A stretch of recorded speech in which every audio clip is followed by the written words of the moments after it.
kaleenca bahan kooda gootonni keenya kaleessa hakuudhaan mannu seenatu seena hadheessa yaa dhiiga koo wal jabeessa.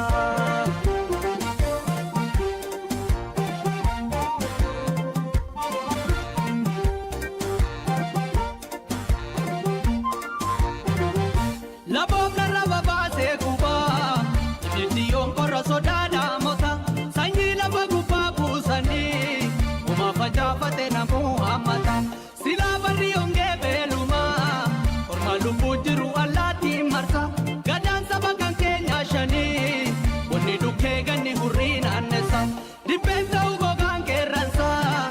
oobiyyoo horan bishaan kuusanii badeen badu hojiin seenadha goonni yoo du'es maqaa faarsanii lammiin laman jirtuu beekachaa tokko sabaa tokko biyyaa aanteni dhugaan ija babaabtuu miti bukkulaan darbatan xiiqaan kenni.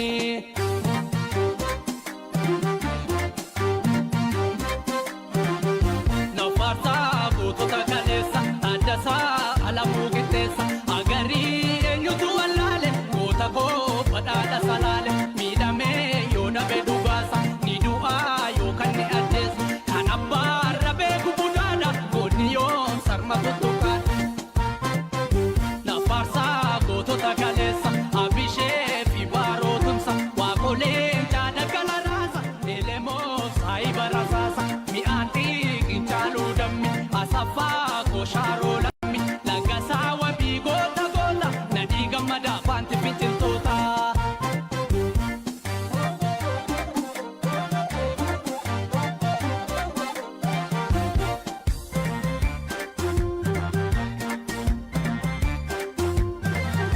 Babbaroota yaa Oromoo kaleenca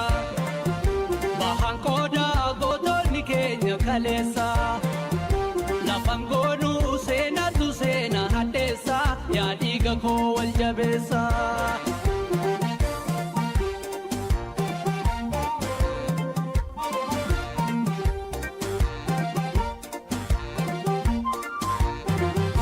Horee lafatti kaa oolchullee harrika keenya kottee duudhaa jibba jajuun jajjaba waa gaaratti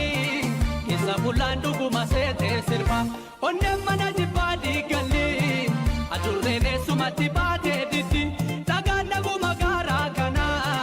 yoo mi'eeffatan malee soogitti sibiiluma sibiilaan tumtaa yaa tumtuu mana bishaan waaddita jaldeessatu mamaa kee durii deemsa miidhagu abbaan laallata naan nyaatamu laphee naan darbu fonkoo dhiigatu cophee diimate dhugaan dabsu tattaaffii kormaa kan jiru guututti lammiif dhaabbate.